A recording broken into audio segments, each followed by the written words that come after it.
So welcome back everybody, this is Paul again, and I'm doing a series on esoteric teachings in the modern world. And I've been talking a lot about perception because ultimately perception is like the valve that we have between how we understand our life and our existence in the short time that we have. And it makes a huge difference how we perceive. And I wrote here, accurate perception is the key to enjoying life. It brings clarity and wisdom.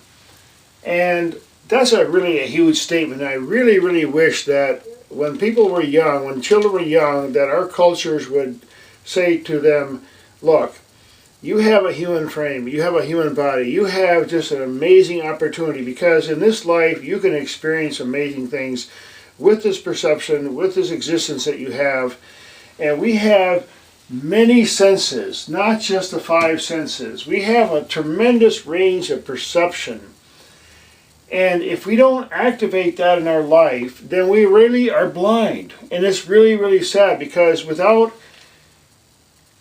there's too many blind people, the whole culture will get destroyed. And this is what we're faced with here, because in our modern world, our education is not addressing this really important issue about our perception. So I want to explore that a little bit here, and this is the second in the segment here. I wrote a few different items about different kinds of aspects of perception. For example, the main thing I really want to convey is that we actually perceive energy, not objects. It's really a small but very important point. When we look at something, we just see, well, that's an object. We might look at the shape or the color or the ratio and so on, and all subliminally we're perceiving all this stuff.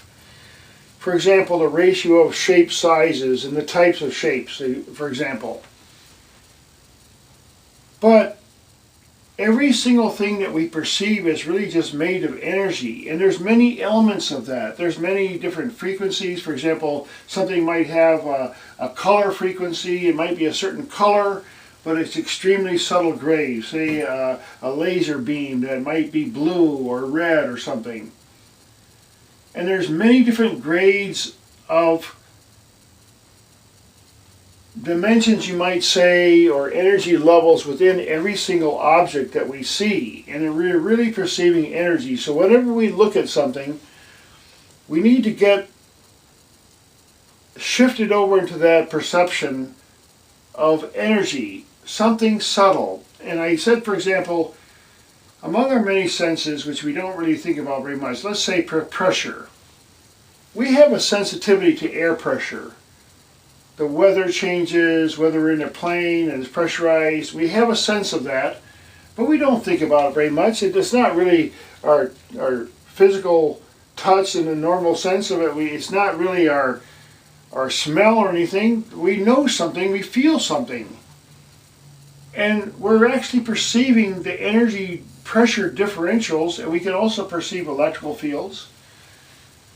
So we have tremendous range of perception if we just look at who is really perceiving this life. And I made a segment earlier about esoteric psychology. Who is perceiving? What is it about us that's seeing and perceiving everything?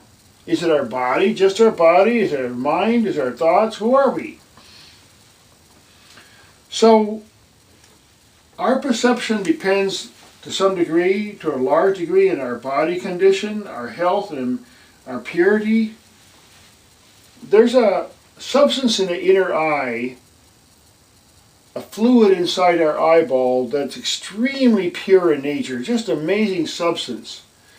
And esoteric teachers would often say, look, if you purify your body, sometimes they would fast, they would try to eat almost nothing, so that their whole sensitivity was toward their body and how they felt, and every subtle thing that was around them, they perceived.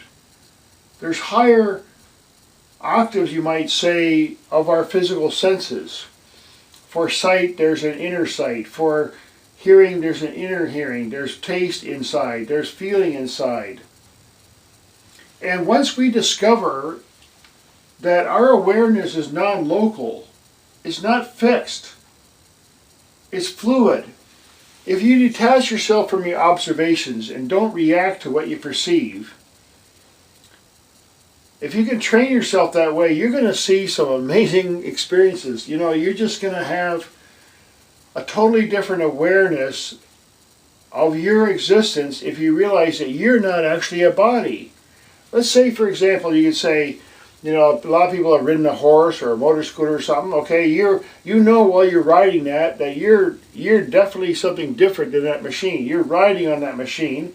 But if you're really into it, you might feel like connected with it. And he's like, wow, man, this feels really good. I'm kind of one with this machine, this bicycle or whatever. The same way with our body. We just don't get taught that. We're actually detachable from our body in our awareness because it's only an association that we repeatedly make over and over again. I'm this body, I'm this body, I'm this body. No, we're not this body. And that's one big break that people get when they realize through a dream or some other kind of experience, a near-death experience, you know, so many people had them, bang, now you know I'm not just my body. And that starts to open you up to a whole range of other kinds of perceptions. Now,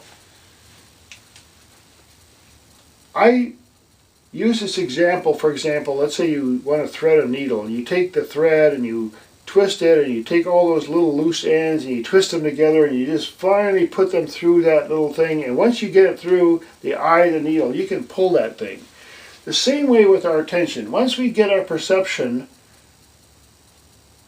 narrowed down and focused, we thread the needle, so to speak, with a total, complete inner reference point, an internal reference point. Then, from that point on, a whole doorway is opened where perception is more instantaneous and complete. We know that this is true because in our daily life, look like you watch children, for example. Children are born, they don't have any kind of a clue in the very beginning of their life, but they seem to grasp things amazingly. It's amazing how fast they pick stuff up because they're not having a reaction so much to what's perceived. They just perceive, perceive, perceive. The same way our attention can get into a kind of flow where there is a stream, you might say. And when we get that ego reaction out of the position and we just get it out of the way, they say if you hold up a dime in the air, you can block the sun. Our little tiny ego, a little tiny concept, can block true perception. We may see a small piece of the picture, but we're not really getting the full picture. And that's where meditation and being able to discipline our minds comes in handy. And like I was saying, I was using an example of the threads. Once we get the mind kind of focused, it really isn't a matter of like sitting there trying to meditate on something and I'm going to concentrate like some kind of like a attack on something. It's not like that. It's more like a letting go. You get in the elevator, you push the button, you just relax, you hear a few sounds, boom, next thing you know you're on the 10th floor. Meditation should be like that, where we're just relaxing, just letting go and allowing ourselves to just be. Be the way we were when we were little. Be the way natural state of consciousness is to relax and just ascend. Continuous ascension. And I keep emphasizing again and again this factor of perception, because if we don't really perceive correctly, we're not going to have the facility to make good decisions about so many things, and wars are fought over misconceptions, misperceptions, religious. I mean, I'll get into some of this in another video about God and all this. I mean, people fight over this stuff. Wars are fought over this crazy non-perceiving the right, not having accurate perception.